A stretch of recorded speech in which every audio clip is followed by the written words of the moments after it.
Les parents employeurs trouvent que je n'en fais pas assez avec leur enfant. Que dois-je faire?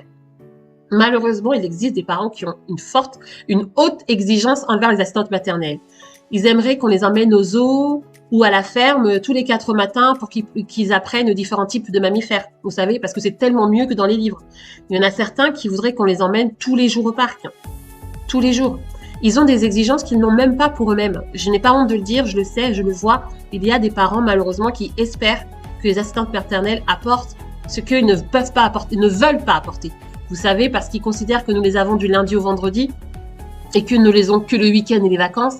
Donc, c'est à nous de nous occuper de la motricité, des activités et tout ça. Et de le faire tous les jours.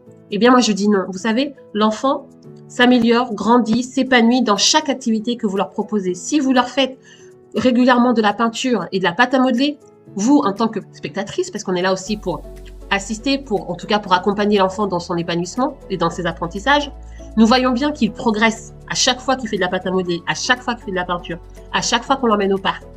Pas besoin d'insister tous les jours. Déjà, le fait qu'il le fasse, on sent déjà une progression. Donc, oui, bien sûr qu'il faut leur proposer des activités, mais pas besoin de faire des choses extraordinaires.